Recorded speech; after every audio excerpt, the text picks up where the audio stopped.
So I was goofing around and I did a little bit of a hack on the Seamwork Akita. So if you're interested, stay tuned.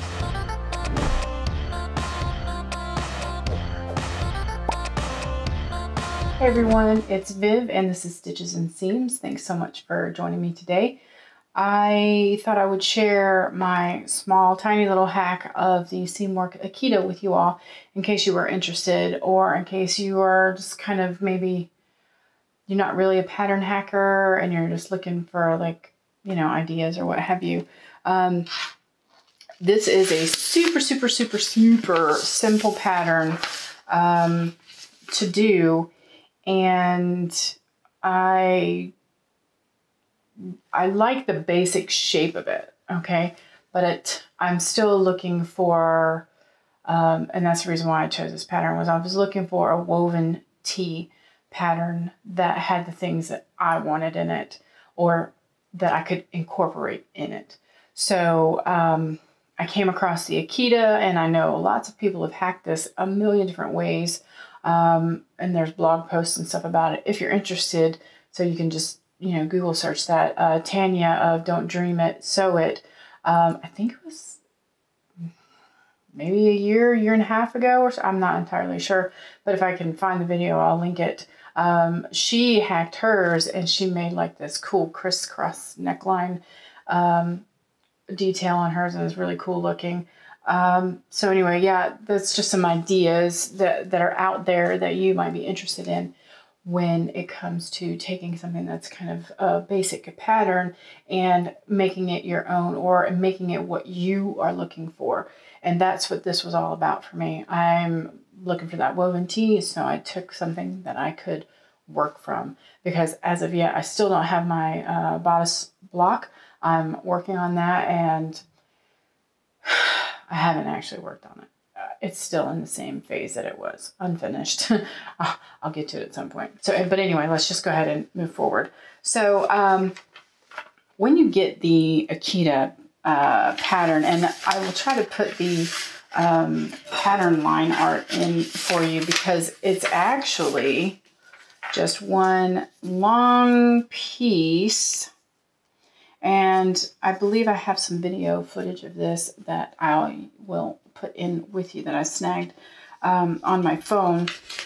Okay, so this is the Seamwork Akita pattern, and as you can see, it's just like one massively long pattern piece. So what I'm going to be doing is adding a shoulder seam here, because this is the shoulder, and this is also the neck. So what I'm going to do is I'm going to bring that neck in some, because it's a little bit too wide, and I might actually scoop that out. And then I'm also going to add in a tiny bit of shaping here, because as you can see, it's literally stick straight. So I need a little bit of waist definition, otherwise I look kind of like an Oompa Loompa. So I'm going to do that, and then once I'm done, I will show you what I've done. Okay, so here's what I've done. I have lowered the bust dart by 1/2 inch, because 44.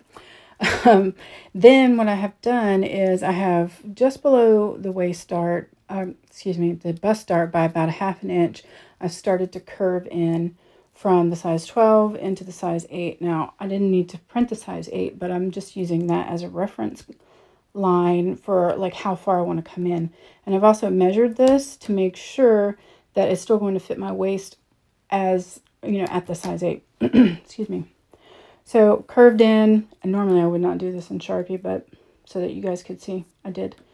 Curved it in and then curved it back out to the 12, because I want the extra room in the hip.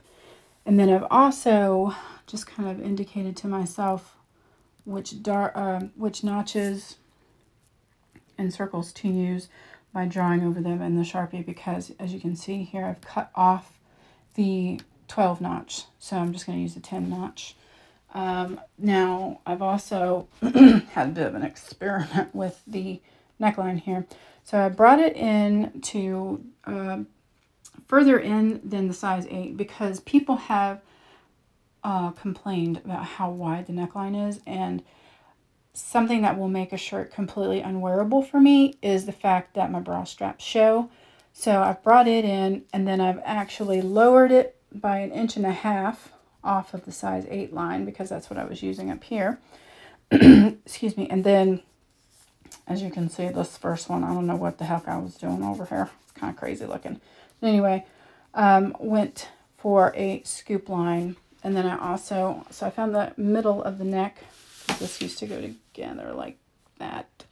So I found the middle of the neck and roughly the middle of the shoulder, and just kind of drew a line, and that's where I cut it. And then what I'll be doing is I'll be adding seam allowance to each of these pieces, because I've got to sew them back together, so we need seam allowance.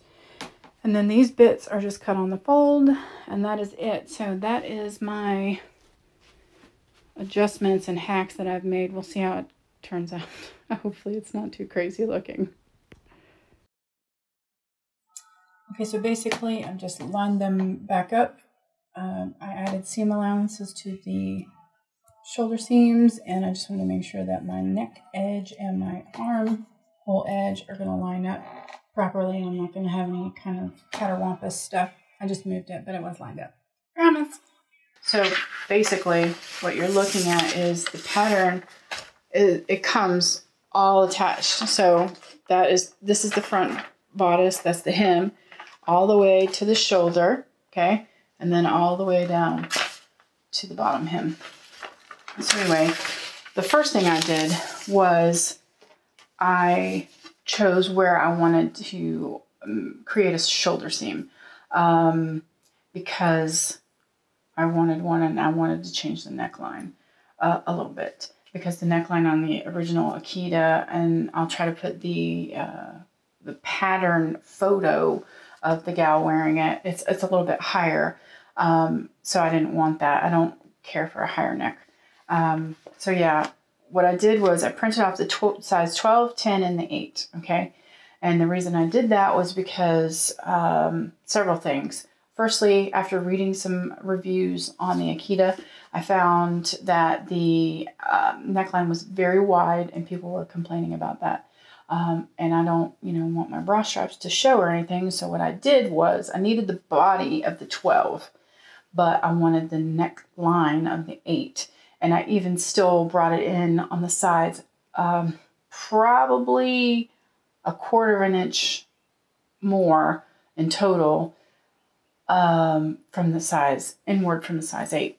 And then I also used the size 8 along the side seams to just kind of add in some shaping, because I don't care for the completely straight box look. I need a little bit of definition at my waist. So that's all I did. So I was at 12 up here, and then I went into the 8 right around where my waist is, and then I came back out to the 12 for my hip, which yeah, that's like pretty much spot on. And then it has the little slit in the side at the hip line. So yeah, I had moved the dart down. You can see this. I had originally moved the dart down, and then realized after I did this, which you'd think that I would have done that first, but I didn't. I just assumed, and we all know what assuming does. And so then I ended up having to move it back. And actually the darts are kind of, I don't know if you can see it, but the darts are kind of like right in the perfect position for me. So it worked out really well.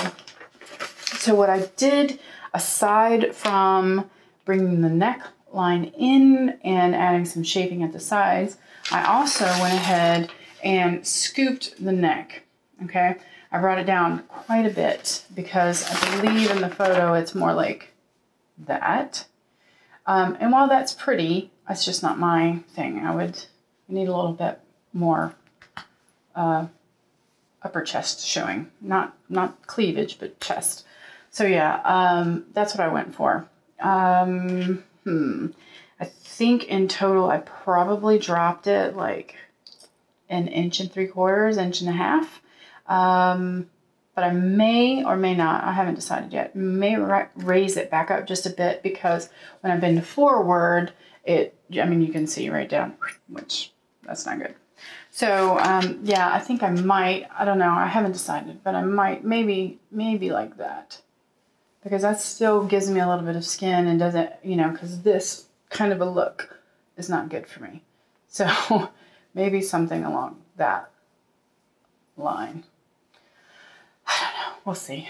You know how it all, you know, we think about it and then we're like, man, do I want to mess with it? No. So we'll see. Also, side note, when I split the pattern at the shoulder, I measured the halfway point on the neck, and then I actually took it back just a smidge bit more because the way the neckline is, if I had done it halfway, it would have actually been, the shoulder seam would have been up here, which would have been weird looking, so I kind of just scooched it back a little bit. And that was just kind of by, trial and error, like, you know, holding it up, seeing where it would work for me. And then I added on some seam allowance, because when you cut it there to make that shoulder seam, you need to add seam allowance so that when you sew it back together, you know, it'll work, because otherwise it would have been shorter there. So yeah, that is it for the Seamwork Akita. There are some there are some inspirations things that I have found on Pinterest, and I may use this to try and accomplish, because I really like the little, like, it's a grown-on sleeve, but it's kind of like a cap sleeve, so it's not like all the way down, you know what I'm saying? I feel like it's flattering. So I like the basics of this top. So I may play around with it a little bit more and see if I can't accomplish. There's a hack that I really want to do, and I think it's so cute. I don't want to show it yet because somebody might get to it before me. So no, I'm not sharing it. I'm not sharing it yet. And I think I might have something that I can use to accomplish that hack with.